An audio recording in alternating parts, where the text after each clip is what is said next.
es de vital importancia que los tres niveles de gobierno de manera articulada intervengan.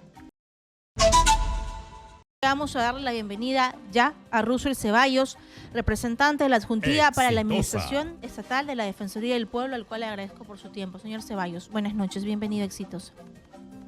Muy buenas noches, gracias por la invitación.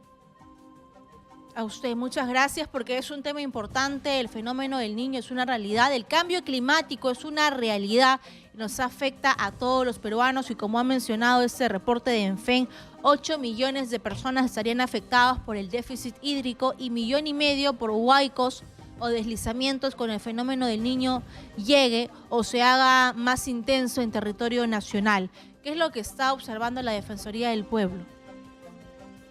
La Defensoría del Pueblo viene haciendo el seguimiento sobre las intervenciones de los tres niveles de gobierno en estas zonas expuestas vulnerables tanto al periodo de lluvias, FEN propiamente, y el déficit hídrico.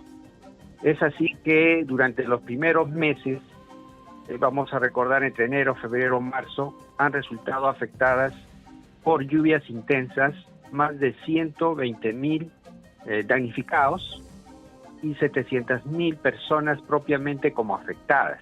Y nuestras intervenciones fueron en cerca de 500 puntos. En esta oportunidad, situación similar a la Defensoría del Pueblo hace este seguimiento tanto al ámbito financiero como a la ejecución física propiamente. Si bien el ENFEN ha establecido una alta probabilidad de la ocurrencia del FEN con niveles fuertes en un 60% y moderado un 31%, a esto se complementan los escenarios de riesgo que son establecidos por el CENEPRES. Más de 1,5 millones de personas estarían expuestas tanto a inundaciones como lo que son movimientos en masa. Esto es para el periodo de diciembre. Situación que se agravaría para lo que corresponde entre enero y marzo del 2024, puesto que se duplicaría este número de personas expuestas. Más de 1,400,000, por ejemplo, ante inundaciones, más de 1,600,000 a lo que corresponde deslizamientos, los huaicos. Ante ello, es de vital importancia que los tres niveles de gobierno de manera articulada intervengan en estas zonas. Se cuentan con dos ámbitos a nivel presupuestario. Uno, presupuestos que son asignados por las mismas instituciones cada año. Bordean o alcanzan cerca de 4,000 millones de soles. A ello hay un avance de un 62% aproximadamente en lo que corresponde al gobierno nacional y un 55% en los gobiernos subnacionales.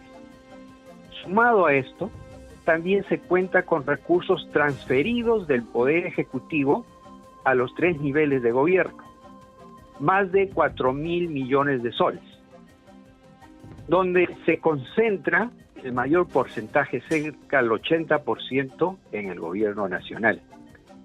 En este marco se le ha encargado, por ejemplo, a la Autoridad Nacional del Agua la intervención en 518 puntos críticos inundables. Realizando una reevaluación de este número, desestimaron 84 puntos. Tanto porque en una segunda visita determinaron pues que los niveles de riesgo habían disminuido, en otros casos necesitaba una defensa ribereña y en otros cuando hay duplicidad de intervenciones. Entonces ahí hay un tema de programación. Y esa ejecución física representa el 48%. Donde están más bajos, digamos, están en Ica, un 27%, en Lima igualmente en esa cifra, y Ancash. Si bien tienen un avance a nivel de Tumbes como 82%. Por otro lado, también tenemos intervenciones programadas para lo que corresponde a quebradas, en 22 quebradas en Lima Metropolitana.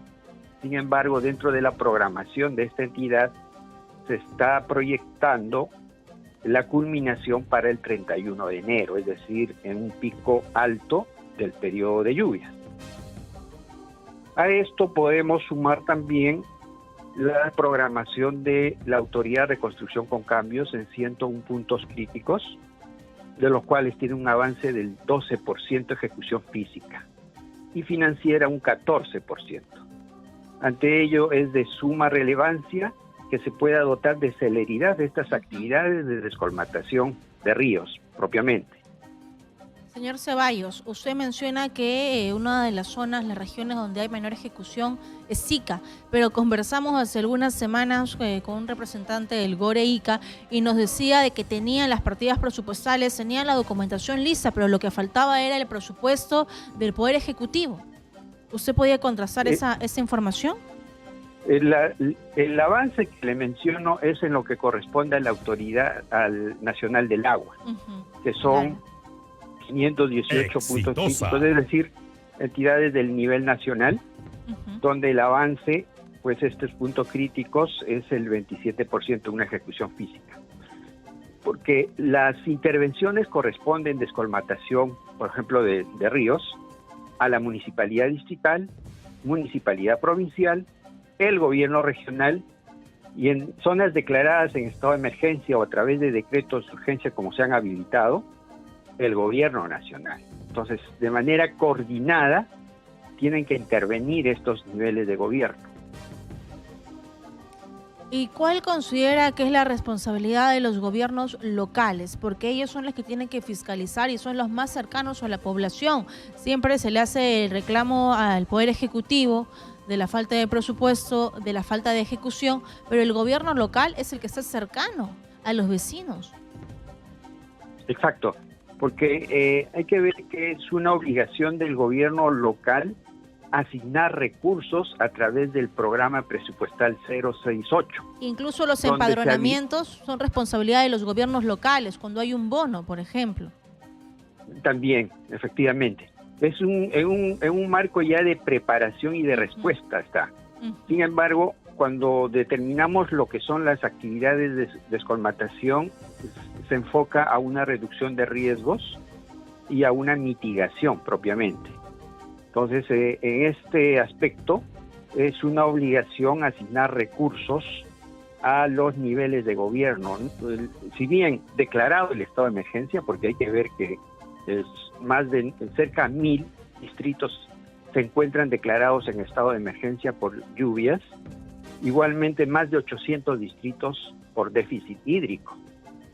Lo que corresponde es declarar el estado de emergencia, la intervención articulada de la municipalidad distrital, provincial, del gobierno regional y del gobierno nacional. Entonces, no le exime declarado el estado de emergencia la intervención del gobierno local.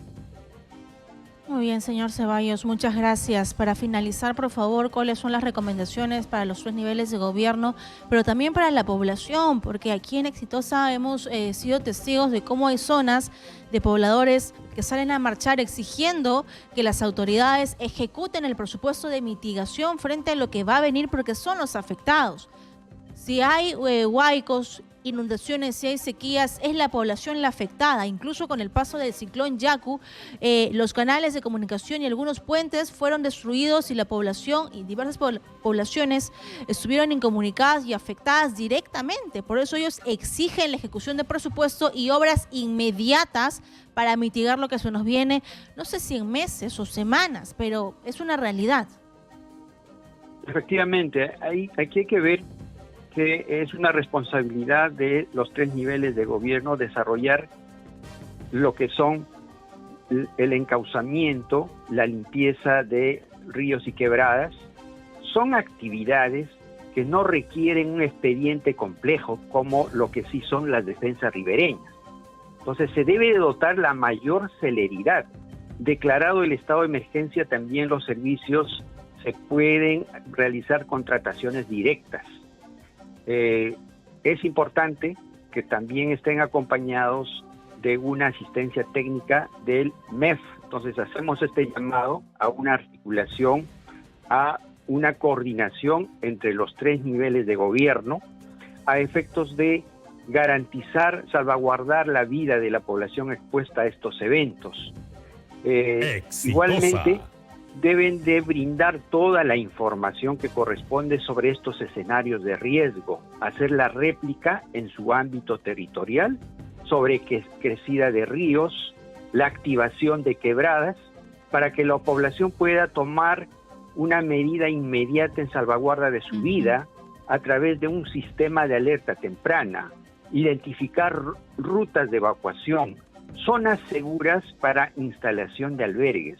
Entonces, importante que en el marco del Sistema Nacional de Gestión del Riesgo de Desastres, las entidades públicas de los 3 niveles de gobierno, la sociedad civil, la población, las empresas privadas, puedan articular una intervención de reducción de riesgos, mitigación y preparación, que es fundamental para una adecuada respuesta en cuanto corresponda.